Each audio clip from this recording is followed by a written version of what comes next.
Welcome everyone. तो एक बार फिर से आप सभी का स्वागत है। कंटेम्प्रेरी इंडिया के एमसीक्यू सीरीज़ लेकर आए हैं हम लोग आपके लिए, और पार्ट 3 की आज हम लोग बात कर रहे हैं। पार्ट 3 हम लोग डिस्कस करने के लिए जा रहे हैं। तो अगर आप लोगों को हमारी वीडियोस पसंद आती है तो बिल्कुल भी लाइक करना इनको ना भूलें, और साथ के साथ हमारे चैनल को सब्सक्राइब करना ना भूलें, और साथ ही के साथ अपने दोस्तों के साथ हमारी वीडियोज़ को शेयर करना भी ना भूलें। तो चलिए चलते हैं हमारे पहले क्वेश्चन की तरफ। पहले क्वेश्चन में हम देखते हैं कि why Tarachand committee was form. जो ताराचंद कमेटी थी उसको किसने फॉर्म किया गया था, ताराचंद समिति का गठन क्यों किया गया था। तो इसके हमें 4 ऑप्शंस जो है वो दिए हुए हैं, प्राथमिक शिक्षा के लिए, माध्यमिक शिक्षा के लिए, उच्च शिक्षा के लिए या उपरोक्त सभी के लिए। तो इसका जो सही आंसर है, इसका सही आंसर है ऑप्शन नंबर 4, यानी कि उपरोक्त सभी के लिए ताराचंद कमेटी जो है इसका गठन किया गया था।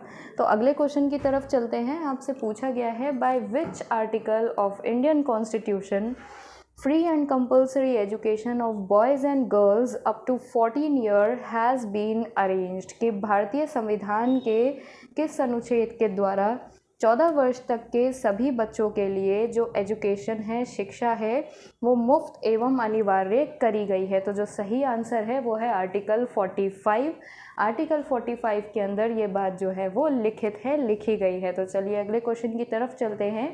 Elementary education mentioned in RT act means कि आरटी अधिनियम में उल्लेखित प्राथमिक जो शिक्षा है उसका मतलब निम्नलिखित में से किसके साथ है। क्या कक्षा 1 से 5 है, कक्षा 1 से 8 है, कक्षा 6 से 8 है, या फिर कक्षा 6 से 12 है। तो जो इसका सही उत्तर है, एलिमेंट्री एजुकेशन आप लोगों की अप टू 8th होती है, फ्रॉम क्लास 1 टू क्लास 8। तो सही उत्तर है इसका option B, class 1 to class 8। तो चलिए आगे चलते हैं। अगले क्वेश्चन में आपसे पूछा गया है, which scheme was launched in March 2009 to improve the quality of secondary school.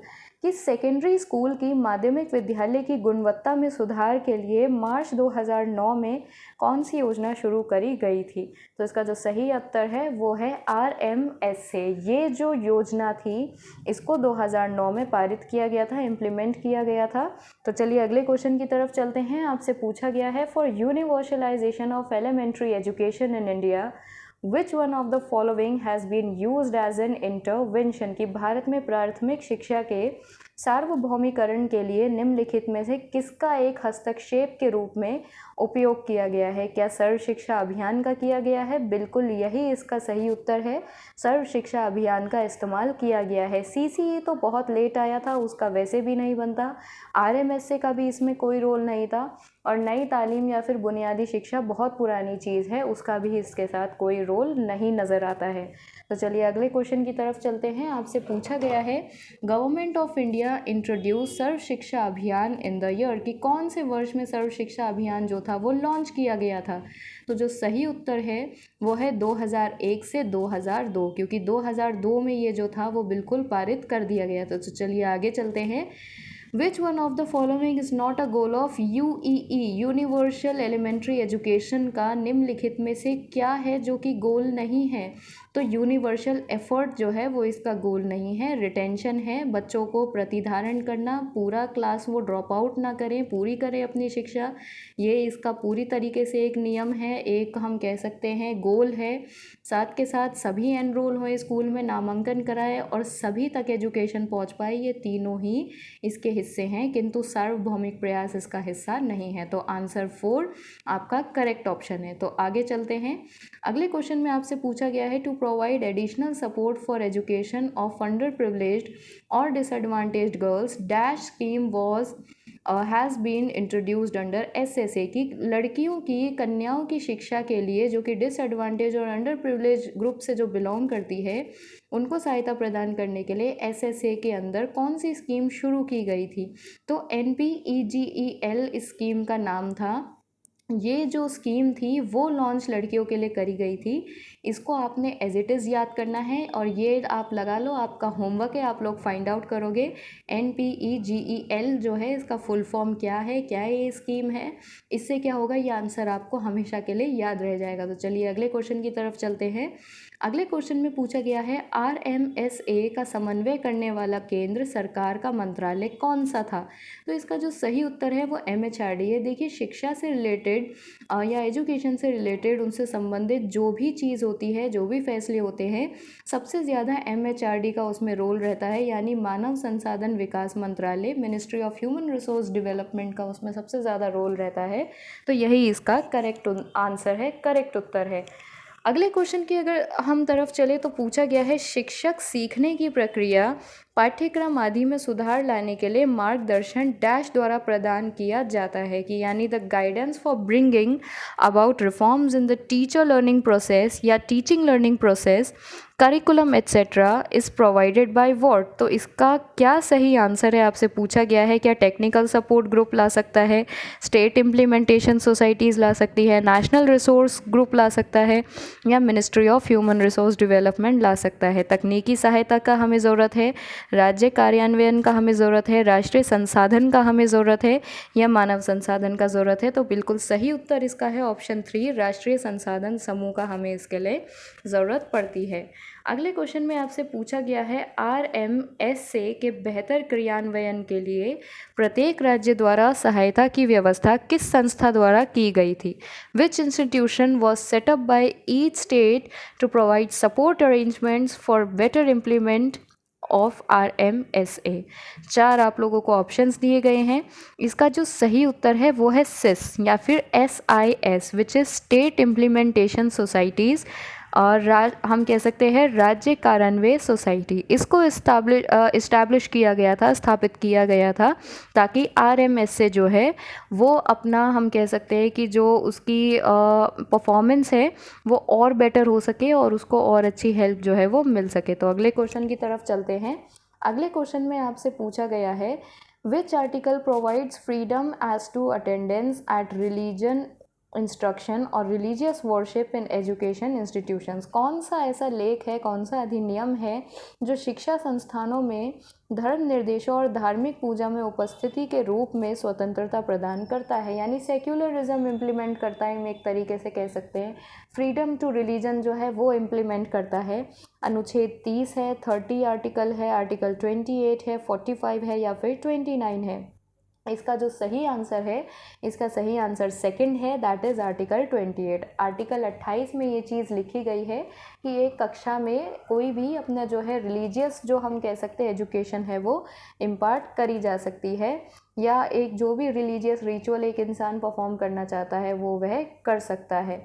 तो चलिए आगे चलते हैं। आपसे पूछा गया है, निम्नलिखित में से कौन NPE का लक्ष्य नहीं है, यानी नेशनल पॉलिसी ऑफ एजुकेशन का निम्नलिखित में से ऐसा क्या है जो लक्ष्य नहीं है। क्या सभी स्तरों पर गैर अनुसूचित जाति या अनुसूचित जनजाति समूहों के साथ साथ अनुसूचित जनजाति और अनुसूचित जनजाति के लोगों को समानता शिक्षा है। तो ये तो इसका आंसर नहीं हो सकता, क्योंकि यही इसका एक एम है, देश से भ्रष्टाचार हटाओ और मजबूत करो अर्थव्यवस्था। क्या ये इसका आप लगा सकते हो कि जब एजुकेशन भी बात हो रही है तो अर्थव्यवस्था बीच में कहाँ से आ गई। तो यही इसका सही उत्तर है कि ये एक इनकरेक्ट स्टेटमेंट है, इनकरेक्ट उद्देश्य या ऑब्जेक्टिव है एजुकेशन पॉलिसी के बारे में। तो यही इसका सही उत्तर है। तो चलिए आगे चलते हैं।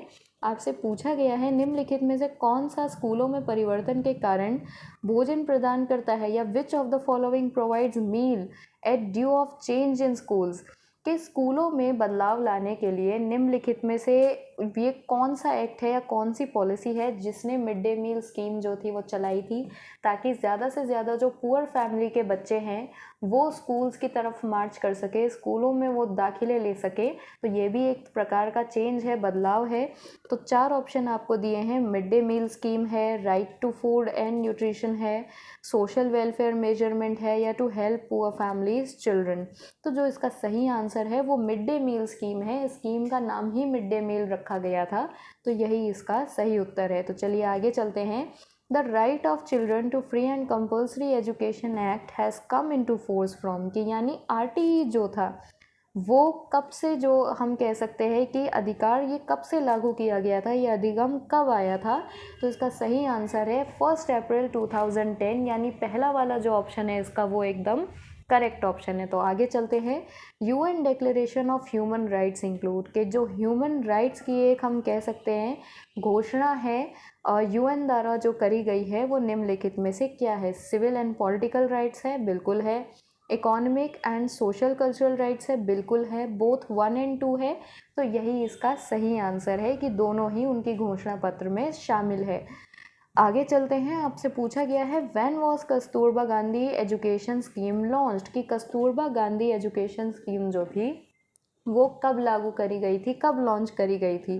तो इसका जो सही आंसर है वो है इनमें से कोई भी नहीं, वो किसी भी 15 अगस्त के दिन लॉन्च नहीं करी गई थी। अब ये भी आप लोगों का होमवर्क है कि किस दिन लॉन्च करी गई थी वो आप चेक करोगे, ताकि ये आंसर आपको इसी तरीके से याद हो जाए और कभी भी आपके दिमाग से ना भूलें। होमवर्क करने से जो आंसर्स हैं वो ज़्यादा याद रह जाते हैं। तो चलिए आगे चलते हैं। Right to education 2002 which constitution amendment made fundamental right. Right to education को फंडामेंटल राइट कौन सी अमेंडमेंट के चलते बनाया गया था? तो 86th अमेंडमेंट थी, जिसमें ये कहा गया था, यानी हम कह सकते हैं कि 86 एक संशोधन था, संशोधन का नंबर 86 था। और कहा गया था इस 86वें संशोधन में कि अब से जो एजुकेशन है, शिक्षा है, वो मौलिक अधिकारों में ही गिनी जाएगी। तो अगले प्रश्न की तरफ चलते हैं। आपसे पूछा गया है केंद्रीय शिक्षा सलाहकार बोर्ड की स्थापना कब की गई थी? When was the central education advisory board was established? इसका सही उत्तर है 1921। 1921 में 1921 में सेंट्रल एजुकेशन एडवाइजरी बोर्ड की स्थापना जो थी वो करी गई थी। अगले क्वेश्चन की तरफ अगर चलें तो आपसे पूछा गया है राष्ट्रीय शिक्षा नीति 1986 की समीक्षा किसके द्वारा की गई थी? यानी the national education policy 1986 was reviewed by, किन्होंने इसका क्रॉस चेक किया था, रिव्यू किसने किया था, क्रिटिकली किसने इसकी जांच करी थी? तो इसका जो सही उत्तर है वो है रामामूर्ति कमेटी ने इसकी पूरी अच्छी तरीके से भली भांति जांच जो थी वो करी थी। तो आज की सीरीज़ में बस इतना ही। आई होप कि आपको हमारे सारे क्वेश्चंस काफ़ी हेल्पफुल लगे होंगे। अगर हेल्पफुल लगे हैं तो बिल्कुल भी अभी के अभी वीडियो को लाइक करना ना भूलें, साथ के साथ चैनल को ऐसे ही और वीडियोस जल्द से जल्द पाने के लिए सब्सक्राइब करके बेल आइकॉन दबाना बिल्कुल भी ना भूलें। और अगर वीडियो बहुत पसंद आई है अपने दोस्तों के साथ भी इसको शेयर करना ना भूलें, ताकि थोड़ी हेल्प उनकी भी हो जाए बीएड में, राइट। तो आज के लिए बस इतना ही। अब हम मिलेंगे अगले सेशन में कुछ नए टॉपिक्स के साथ। Thank you.